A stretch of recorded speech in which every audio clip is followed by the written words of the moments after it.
The Veloxi had never known war. For 10,000 years, their civilization had grown in peace.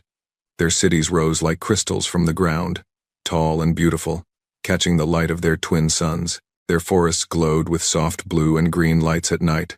Their people, gentle insectoid creatures with 4 arms and large, kind eyes, had built their society on trade and friendship. They had no weapons. They had no soldiers. They had never needed them. High Chancellor Urixa stood at the great window of the council chamber and watched the sky burn. She was old, even by Veloxi standards. Her shell had turned silver with age, and her wings had not carried her in flight for many years. But her mind was still sharp, and her heart still beat strong. Today, both of those hearts were filled with fear. "How many ships?" she asked. Her voice was calm, but her 4 hands trembled slightly.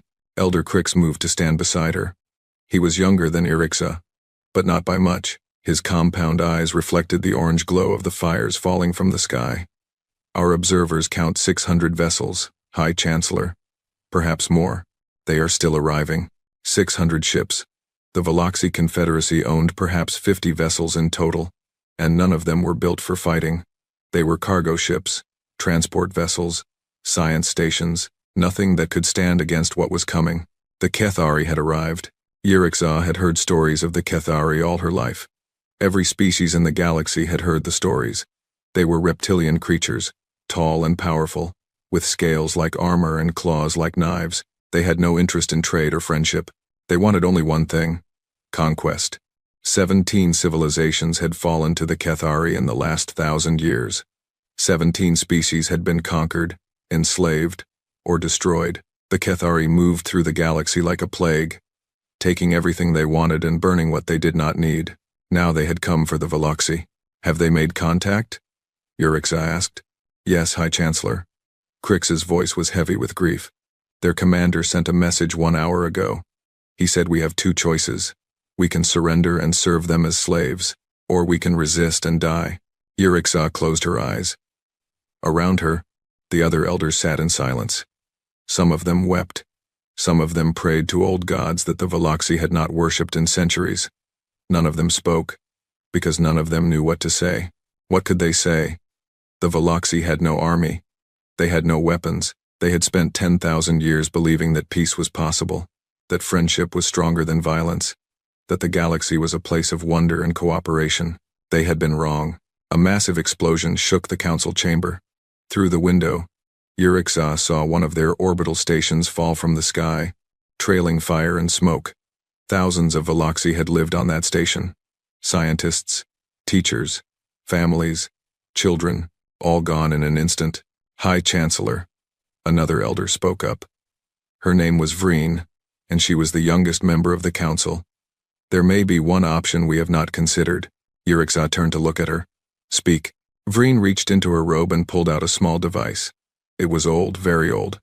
The metal was scratched and worn, and the symbols on its surface were in a language that no living Veloxi could read, but Urixa recognized it immediately. The beacon. "No," Elder Crix said at once. His voice was sharp with fear. "We cannot. The Assembly warned us. They told us to use that device only in absolute desperation, only when all other hope was lost." "Look outside, Crix," Vreen replied. "Our cities are burning. Our people are dying.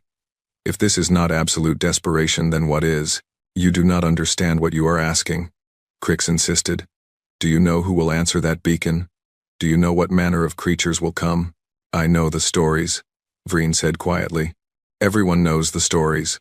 Urixa took the beacon from Vreen's hands. It was heavier than it looked, as if it carried the weight of some terrible decision inside it. The Galactic Assembly had given this device to the Veloxi 300 years ago, along with a warning. The beacon would summon help, but the help it summoned would come from a species that the Assembly had locked away from the rest of the galaxy, a species so dangerous, so unpredictable, so utterly terrifying that the other races had decided it was better to contain them than to fight them. The humans. Urixa had never met a human. Very few living creatures had. They had been quarantined in their own section of the galaxy for centuries, given 100 star systems to call their own in exchange for one simple promise: stay away from everyone else. But the agreement had included one exception. If any member species of the Galactic Assembly activated an emergency beacon. Humanity was permitted to respond. It was, the assembly had explained, a kind of safety valve, a last resort for the most desperate situations. The stories say they are monsters, Crix whispered. Worse than the Kethari. Worse than anything. The stories say many things, Urixa replied. She looked down at the beacon in her hands, then looked out at her burning world. Another explosion rocked the city, somewhere in the distance. She could hear screaming. What choice do we have? She asked. We can die with certainty. Or we can take a chance on uncertainty. Perhaps the humans are monsters. Perhaps they will be worse than the Kethari. But perhaps, just perhaps, they will be something else. She pressed the button on the beacon. For a moment, nothing happened. The device grew warm in her hands, and a soft light pulsed beneath its surface. Then the light faded, and the beacon went cold. It is done, Urixa said. Now we wait. How long? Vreen asked. I do not know. Hours. Days. Perhaps they will not come at all. Urixa set the beacon down on the council table and turned back to the window. The Kethari ships were descending now, landing troops on the surface. Soon the ground war would begin, and the Veloxi who had never held weapons, never trained for battle, never even imagined such violence would be swept away like leaves in a storm. High Chancellor, Crix said softly. What have you done? Urixa did not answer. She watched her world burn, and she wondered if she had just saved her people, or doomed them to something even worse. The sky continued to fall, and somewhere, far across the galaxy, in a region of space that most species tried very hard to forget existed, a signal was received. Alarms began to sound. Soldiers began to move. Ships began to wake from their long sleep. The beacon had been activated. Humanity was coming. Supreme Commander Vex Torak stood on the bridge of his flagship and watched the Veloxi world die beneath him. It was a beautiful sight. The fires spread across the continents like blooming flowers, and the smoke rose up to paint the sky in shades of gray and orange. Another easy victory. Vex Torak was tall, even for a Kethari. He stood nearly 4 meters high, his scales thick and dark green, his eyes yellow and cold. He had led the Kethari war fleet for 30 years, and in that time he had conquered 11 worlds. The Veloxi would be his 12th. Report, he growled. His second in command, a scarred warrior named Drextal, stepped forward. Ground forces have secured 3 major cities, Supreme Commander. Resistance is minimal. These creatures do not even know how to fight. Of course they do not, Vex Torak replied. They are prey. They have always been prey. They simply did not know it until we arrived. The bridge crew laughed at this. It was a harsh sound, like rocks grinding together. The Kethari did not laugh often, but they enjoyed seeing weakness in other species. It reminded them of their own strength. How long until complete occupation? Vex Torak asked. 2 days, perhaps 3. Their underground shelters are well built, but they will not hold forever. Once we break through, the remaining population will surrender or die. Good. Vex Torak turned away from the viewport and settled into his command chair. Wake me when something interesting happens. The bridge fell into a comfortable silence. Officers monitored their stations, tracking the progress of ground forces and orbital bombardment. Everything was proceeding according to plan. Everything was normal. Then young Sithrak spoke up. Sithrak was different from the other Kethari officers. He was smaller, thinner, and his scales were a lighter shade of green. He had earned his position not through combat strength but through his mind. He was a strategist, a planner, and he had a habit of asking questions that others preferred to ignore. Supreme Commander, Sithrak said, our sensors detected an unusual energy signature approximately 1 hour ago. Vex Torak opened one eye. Unusual how? It was a transmission of some kind, very brief, very powerful. It appeared to originate from the planet's surface and was directed toward the outer galaxy. A distress call, Drextal said dismissively. The prey is crying for help. Let them cry. No one will answer. Perhaps, Sithrak replied. But the signal's destination was unusual. It was aimed at a region of space known as the Human Quarantine Zone. The bridge went quiet. Not the comfortable silence of before, but something else. Something heavier. Vex Torak sat up slowly. The Human Quarantine Zone, he repeated. Are you certain? Yes, Supreme Commander. For a long moment, no one spoke. Vex Torak looked around the bridge and saw something he rarely saw in Kethari eyes. Uncertainty. Superstition, Drextal said at last. His voice was loud, forceful, as if he was trying to convince himself as much as anyone else.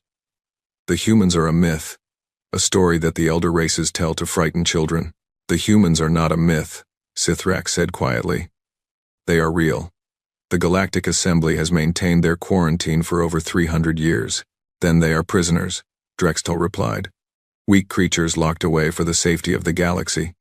If they were truly dangerous, why would they allow themselves to be contained? Sithrak tilted his head. Do you know the story of how they were contained, Commander? Drextal did not answer. I have studied the records, Sithrak continued. The old records, from before the quarantine. The humans were not defeated in war. They were not threatened into submission. They were offered a deal. What kind of deal? Vex Torak asked. The Assembly gave them 100 star systems. Told them they could do whatever they wished within those borders, as long as they never crossed them. The humans agreed. Do you know why? No one answered. Because they were bored, Sithrak said. They had run out of things to fight on their own world. They had conquered every environment, killed every predator, tamed every creature that could be tamed. When they reached space, they started fighting each other instead. The Assembly's offer gave them room to spread out, room to explore, room to continue their endless wars among themselves. Vex Torak leaned forward. You speak as if you admire them. I speak as someone who has read the records, Supreme Commander. The humans evolved on a death world. Their planet is a nightmare of extreme temperatures, poisonous plants, deadly animals, and unstable ground that shakes and cracks without warning. Their sun bombards them with radiation. Their weather systems can destroy entire cities. Many species come from harsh worlds. Drextal interrupted. Not like this one, Sithrak replied. On most harsh worlds, species evolve to survive, to hide, to avoid danger. Humans evolve differently. They evolve to hunt, to chase, to pursue prey across any distance, any terrain, any obstacle, until the prey collapsed from exhaustion. He paused, letting this sink in. They are called persistence predators. They do not run fast. They do not have natural weapons. They do not have armor, or venom, or camouflage. But they have something more dangerous. They never stop. They will chase prey for hours, for days, across deserts and mountains and rivers. They do not give up. They do not get tired. They simply keep coming, and coming, and coming, until their target cannot run anymore. Drextal shifted uncomfortably. These are just stories. These are recorded facts, Sithrak replied. And that is only the beginning. Humans domesticated wolves, pack predators with teeth like knives, and turned them into loyal companions. They mastered fire before they mastered tools. They consume neurotoxins for pleasure and call them spices. They drink poisons for recreation and call them alcohol. They survive injuries that would kill any other species. And they consider this normal. The bridge was very quiet now. When the Galactic Assembly first encountered humanity, Sithrak continued, they sent a delegation to establish peaceful contact. The delegation arrived during something the humans called a world war. Humans were killing each other by the millions, using weapons of terrible power, fighting over ideas and resources and land. The delegation left immediately and recommended permanent quarantine. Vex Torak stared at the young officer. Why are you telling us this? Because if the Veloxi have sent a signal to the human quarantine zone, then the humans may respond. And if they respond, Supreme Commander, we need to be prepared for what is coming. Drextal laughed, but the sound was hollow. Prepared? We are the Kethari. We have conquered 17 civilizations. What can these humans do that we cannot handle? Sithrak looked at him with something that might have been pity. The elder races have a saying, Commander. They say that the Kethari are the monsters that the galaxy fears, but the humans are the monsters that the monsters fear. Vex Torak rose from his chair and walked to the viewport. Below him, the Veloxi world burned. His fleet surrounded it like a net of steel and fire.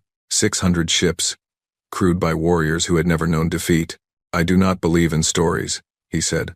I believe in strength, and we are strong. He turned back to his crew. Continue the assault. If the humans come, we will show them what real monsters look like. But as he spoke, Vex Torak noticed something strange. His hands were shaking. He hid them behind his back and hoped no one had seen. 3 days had passed since the beacon was activated.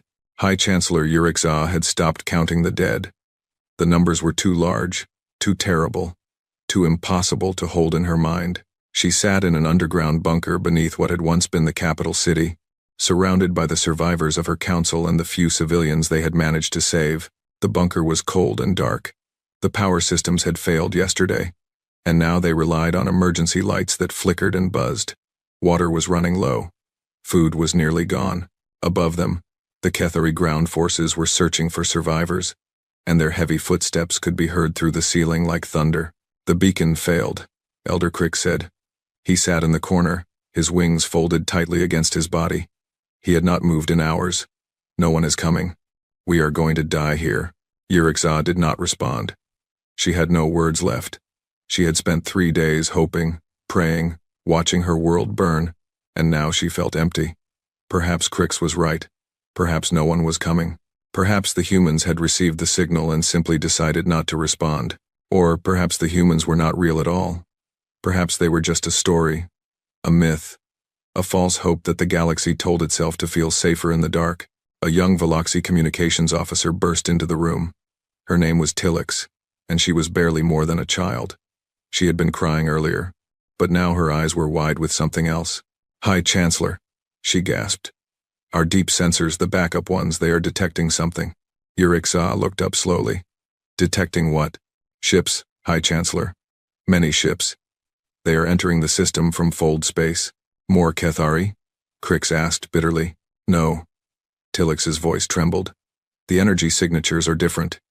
They do not match any known species in our database. They are coming from the direction of the quarantine zone.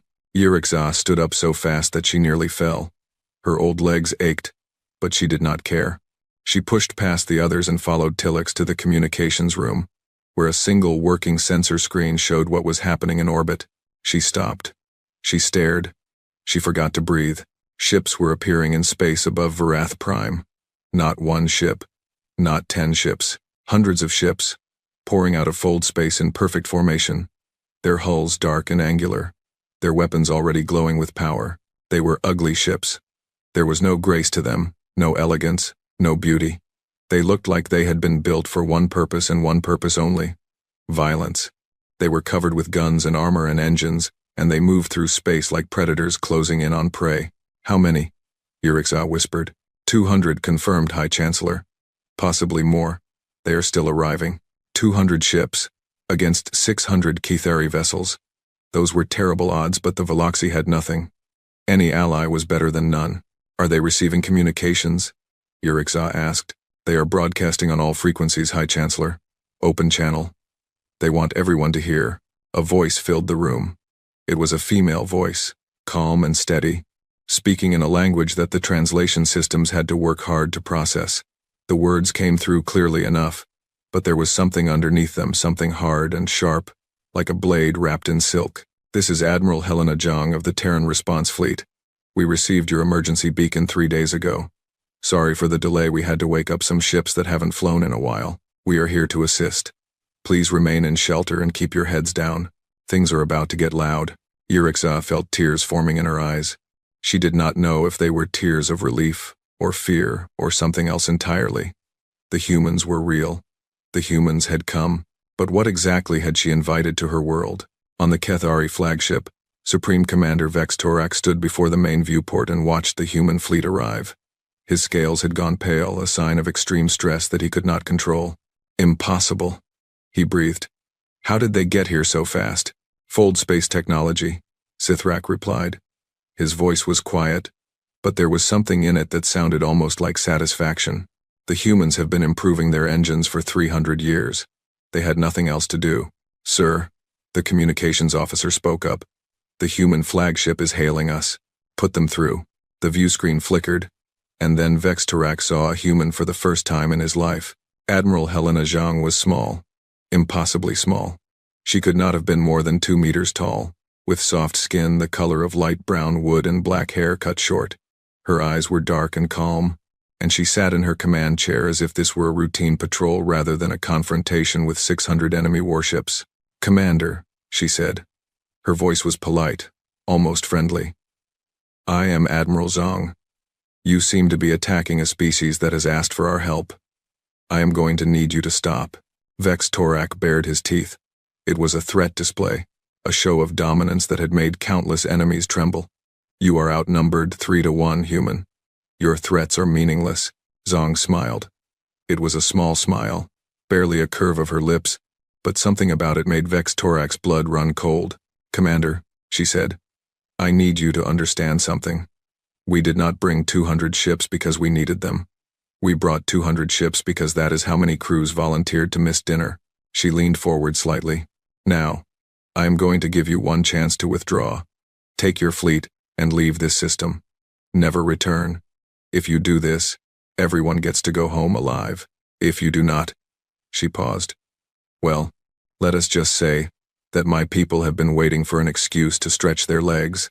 Vex Torak felt his hands trembling again. He clenched them into fists and forced himself to speak. You think you can threaten me? I am Supreme Commander of the Kethari War Fleet. I have conquered 11 worlds. I have crushed species far more powerful than yours. I know, Zhang replied. I read your file on the way here. Impressive resume. But here is the thing, Commander. You have spent your career fighting prey, civilians, pacifists, creatures who had forgotten what violence was. Her smile widened. We never forgot. She cut the communication. For a long moment, the Kethari bridge was silent. Then Drextal spoke. Sir, should we? The first salvo hit before he could finish the sentence. The human ships fired together, 200 vessels acting as a single weapon. Their targeting was perfect. Their timing was flawless. 6 Kethari battlecruisers died in the first 11 seconds, their shields overwhelmed, their hulls torn apart, their crews vaporized before they even knew what was happening.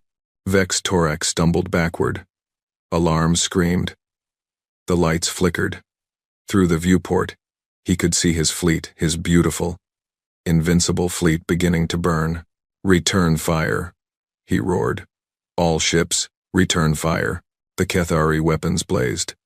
Hundreds of cannons fired at once, filling space with deadly energy. But the human ships were already moving, scattering and regrouping, dancing through the barrage like they could see the future, and they kept firing.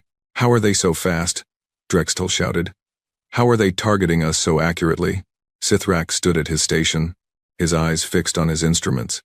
They are not just shooting at us, Commander. They are hunting us, isolating weak ships, targeting damaged vessels. They are not fighting a battle. He looked up, and his face was pale. They are conducting a hunt. Through the viewport, the sky burned with the light of dying ships. And for the first time in his long career, Supreme Commander Vex Torak understood what it felt like to be prey. Observer Velis had been a scientist before the invasion.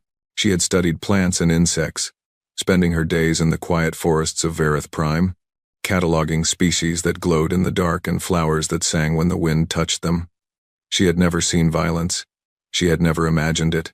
Now she crouched in the ruins of her laboratory, watching monsters fight monsters. The human dropships had come down like meteors, burning through the atmosphere and slamming into the ground near Kethari positions.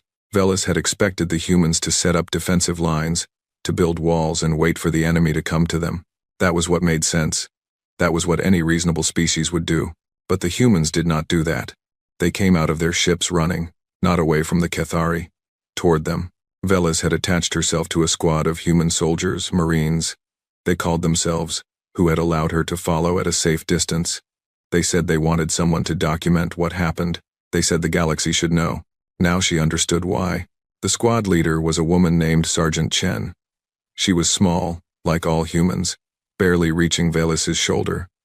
Her skin was a light pink color, and her hair was the color of fire. She carried a weapon that was almost as long as she was tall, and she moved through the ruined city like she had been born there. Contact left, one of her soldiers called out. 4 Kethari, moving through the plaza. Chen raised her hand, and the squad stopped. They did not hide. They did not retreat. They simply waited. The Kethari came around the corner, their scales gleaming in the firelight, their weapons raised. They were huge, 3 times the size of any human, and their claws left grooves in the stone as they walked. They saw the humans. They roared and charged. What happened next took less than 10 seconds. The humans fired together, their weapons making sharp cracking sounds that echoed off the buildings. The first two Kethari fell immediately. Holes burned through their armor. The third managed to get close enough to swing his massive claws at Sergeant Chen. She ducked under the blow, stepped inside his reach, and pressed her weapon against his chest. She fired 3 times. The Kethari fell. The fourth tried to run. "Martinez," Chen said calmly. "He is yours." One of the other humans, a young man with dark skin and a quiet smile, raised his weapon and took aim. The Kethari was already 50 meters away and moving fast. Martinez fired once. The Kethari stumbled. He fired again. The Kethari fell and did not get up. "Clear," Martinez said. "That was almost too easy." "Do not get comfortable," Chen replied. "There are a lot more where those came from." Velis stared at the bodies on the ground. 4 Kethari warriors. The same creatures who had conquered 17 civilizations, who had burned her world, who had killed millions of her people, dead in seconds. "How?" she whispered. "How did you do that?" Chen looked at her with those strange flat eyes that humans had. "Practice," she said simply. "Lots of practice." They moved deeper into the city. The sounds of battle were everywhere now, explosions and screams and the sharp crack of human weapons. Velis saw things she would never forget. She saw a human soldier take a plasma bolt to the shoulder. The wound was terrible, blackened and smoking, and Velis expected the human to fall. Instead, he pulled out a small device, pressed it against the wound, and activated it. There was a hiss and a smell of burning flesh. The human grunted, then stood up and kept fighting. "Sergeant," he called out, "I am going to need a new shirt when this is over."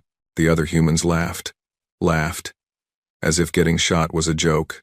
She saw another soldier, a woman even smaller than Chen, corner a Kethari warrior in an alley. The warrior was twice her height and 3 times her weight. When her weapon jammed, she did not run. She did not call for help. She threw down the useless gun, pulled a knife from her belt, and charged. Velis could not watch. She covered her eyes and listened to the sounds of combat growls and screams, and the wet sound of a blade cutting through flesh. When the sound stopped, she looked up. The human was standing over the Kethari's body, breathing hard, covered in green blood that was not her own. There was a deep cut on her arm, but she was smiling. "Tough bastard," she said. Then she wiped her knife on her pants and rejoined the squad. But the worst part, the part that would haunt Velis for the rest of her life, was what happened when the Kethari started to run. Word had spread through the Kethari forces. The humans were not normal enemies. They were something else. Something wrong. They did not fight like civilized species. They did not form lines or follow rules or accept surrender. They hunted, they stalked, they chased, and they never, ever stopped. Velis watched a group of Kethari warriors flee from a building, throwing down their weapons and running as fast as their legs could carry them. They were fast, much faster than any human could run. Surely they would escape. The humans did not chase them. Not at first. They simply watched, tracking the fleeing enemies with their eyes, noting which direction they went. "Persistence protocol authorized," a voice said over the communication system. It was Admiral Zhang, speaking from orbit. "All units, you are cleared for extended pursuit. Show them what we are." Chen smiled. It was not a nice smile. "You heard the Admiral," she said. "Let us go for a jog." The humans began to run. Not fast, not compared to the Kethari, but steady, constant, unchanging. Velis followed as long as she could, but eventually she had to stop. Her legs burned. Her lungs ached. She collapsed against a wall and watched the humans disappear into the distance. Still running, still following, still hunting. She learned later what had happened. The Kethari had run for 8 kilometers before their bodies gave out. They were sprinters, built for short bursts of speed. When they slowed down, the humans caught up. When they sped up again, the humans fell behind, but only for a moment, and then they caught up again. This went on for hours. By the end, the Kethari were crawling. Some of them were crying. They begged for mercy, for rest, for death, anything to make it stop. The humans gave them a choice: surrender or keep running. They all surrendered. On the flagship, Supreme Commander Vex Torak listened to the reports from the surface. His fleet was broken, half his ships destroyed, the rest retreating to the edge of the system. His ground forces were being hunted through the ruins of the very cities they had conquered. "They are not soldiers," one of his commanders reported, his voice shaking. They are predators. They do not fight to win. They fight to consume. Our warriors are losing their minds down there. They see humans everywhere. They hear footsteps in the dark. They cannot sleep. They cannot rest. The humans are always coming. Vex Torak closed his eyes.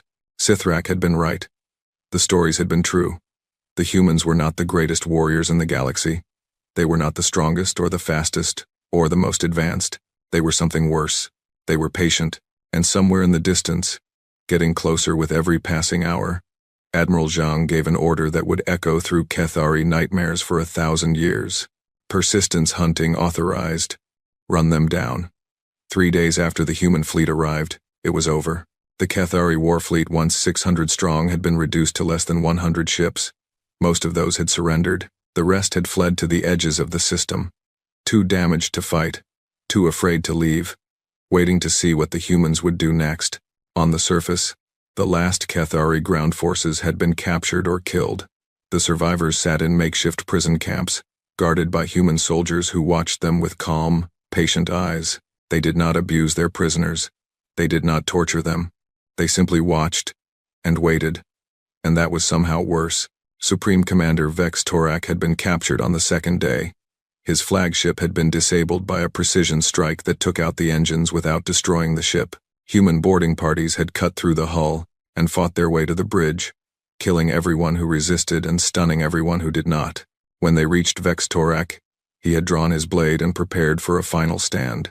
He was Kethari. He would die with honor. The human squad leader, a scarred veteran with gray hair and tired eyes, had looked at him for a long moment. Then he had holstered his weapon and sat down on a piece of wreckage. "You done?" he asked. Vex Torak did not understand. "You can fight if you want," the human continued. "We will win, but you can make us work for it. Or you can put that down and come with us. Your choice." "You will execute me," Vex Torak said. It was not a question. It was what he would have done. The human shrugged. "Probably not. The Admiral wants to talk to you. After that," he shrugged again. "Above my pay grade." Vex Torak had surrendered. He did not know why. Perhaps he was tired. Perhaps he was curious.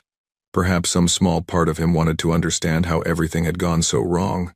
Now he stood in chains on the bridge of the human flagship, facing Admiral Helena Zhang. She was smaller in person than she had seemed on the view screen.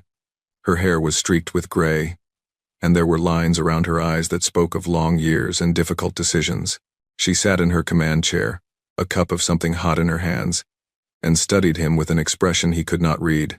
"Commander Vex Torak," she said. "Supreme Commander of the Kethari War Fleet, Conqueror of 11 worlds, Butcher of 17 civilizations." He said nothing. There was nothing to say. "I have been reading your file," Zhang continued. "You have killed a lot of people, Commander. Billions, probably. Most of them civilians. Most of them helpless." "I am Kethari," Vex Torak replied. "We take what we want. It is our nature." "Funny thing about nature," Zhang said. She took a sip from her cup. "It can change." She stood and walked toward him, stopping just out of arm's reach. Even in chains, even defeated, Vex Torak towered over her. He could have crushed her skull with one hand, but he did not move. Something in her eyes held him still. "You are wondering why you are alive," she said. "You expected execution. It is what your people would do. It is what any sensible species would do to a threat like you." "Yes," he admitted. "Here is the truth, Commander." Zhang's voice was calm, almost gentle. "We could exterminate your species. We have done the math. 30 years, maybe 40. And the Kethari would be a memory. Some of my officers recommended it. Said it was the only way to be sure you would never hurt anyone again." Vex Torak felt his blood turn cold. He had known, in the abstract, that the humans were dangerous, but hearing it stated so plainly, so casually, made it real in a way it had not been before. "But that is not who we are," Zhang continued. "Not anymore." She reached up and touched the chains around his wrists. For a moment, Vex Torak thought she was going to tighten them. Instead, she pressed a button, and they fell away. He stared at her. He did not understand. "We evolved as monsters, Commander," Zhang said. "Persistence predators, endurance hunters. We are very good at killing. We spent most of our history proving it, over and over again, first to ourselves and then to anyone who crossed us. She stepped back and returned to her chair. But somewhere along the way, we learned something. Maybe it took us longer than it should have. Maybe we had to make a lot of mistakes first. But we learned it, and we have never forgotten. What did you learn? Vex Torak asked. Mercy is a choice, Zhang replied. And it is a choice that only the strong can make. The weak cannot afford mercy.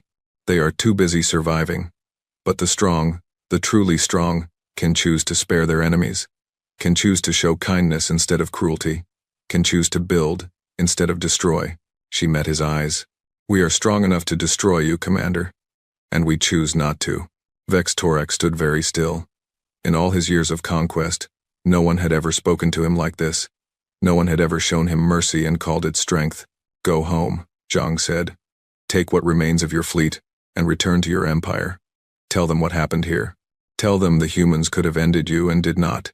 And tell them that if you ever threaten another peaceful species again, we will not be so philosophical about it. She smiled, and there was something in that smile that was more frightening than any weapon. We are very patient, Commander. We can wait a long time for you to make the wrong choice.